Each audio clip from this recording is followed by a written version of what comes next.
Ruben Amorim's AC Milan. So Ruben Amorim's AC Milan. And I put Ruben Amorim in there. I don't want to put Ruben Amorim in there, but... Who have lost to Ruben Amorim. Spare a moment of silence to everyone who thought we were going to smash Ruben Amorim's AC Milan team, who have failed to win a game at pre-season. Ruben Amorim, and they wanted to beat Ruben Amorim. Well, I didn't see that. The players were not up for this game in the slightest. Now look, this...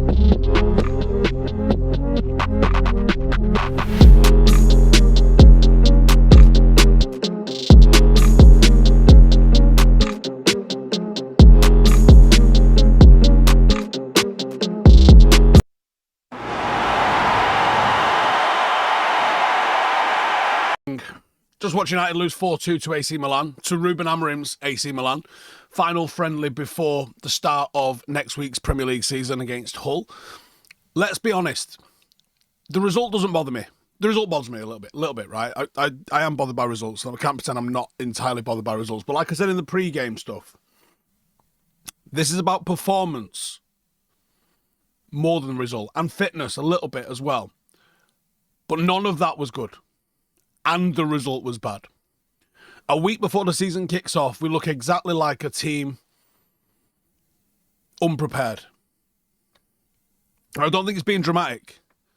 You've brought your bigger players in, the ones that have been away at the World Cup, and maybe it points to a bigger issue with the ones that have been away at the World Cup, in the fact that we're just not ready. I just need to change the colour on this because it's messed up. Hang on one sec. There we go. Nope, that made it worse. There we go. Sorted. Let's get the obvious out of the way, shall we? Anyone that comments it's pre-season, it's a friendly, it means nothing. You're right, but you're wrong. There are no points, there are no trophy, and no one's going to remember this game come October or Christmas. And I'm not pressing the panic button over a scoreline of a friendly. I'm annoyed at the level of performance. The result genuinely doesn't matter. But when you look at the performance, you can't tell me that it was good enough. No pressure, no stakes, no one's bottling it because of a league table.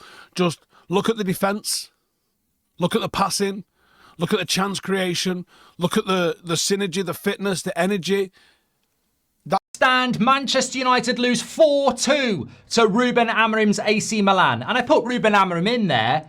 I don't want to put Ruben Amorim in there, but we seem to have this obsession in the media, in the fan base, and apparently in the club with doing Amorim over today. And he absolutely did Man United over. So why were we obsessed about that? We sacked him. Why we chose to sack Amorim? Why is he even relevant in today? What is relevant is that that's a big red warning. It's pre-season. I suppose it depends how important pre-season is to you. I think when we've played well in pre-season, we're cooking and Santos is a bargain and all this, that and the other, and everybody goes over the top. But when we lose, people will say, Carrick out and this stuff like that. To me, I'm not going to... Until Santos plays a competitive game, I won't judge him as a signing. Same with Tielemans. And until Man United play competitive games, I won't say it's been a brilliant pre-season or a bad pre-season. As long as we beat Hull, Ipswich and Everton and get a 9-point start, which I think we can, pre-season's been good.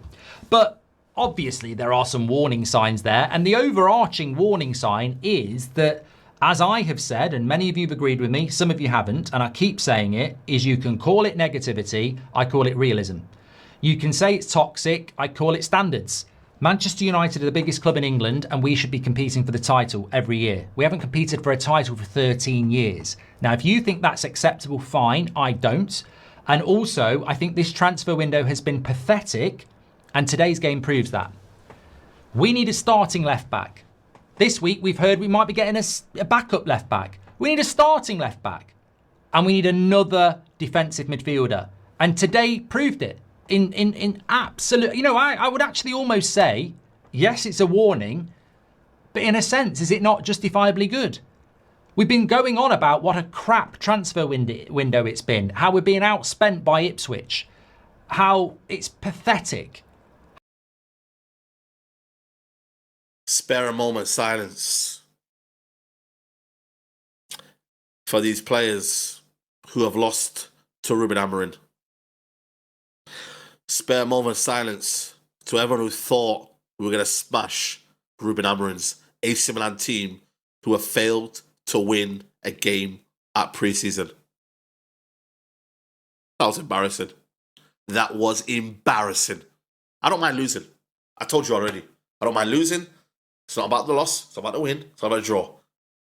But there's one day that I have personal vendetta against. It's personal. Yeah? Ten Hag, Ruben Amorim. But more so Ruben Amorim. Ruben Scammering. Ruben Haramorin. Yeah? This guy is personal.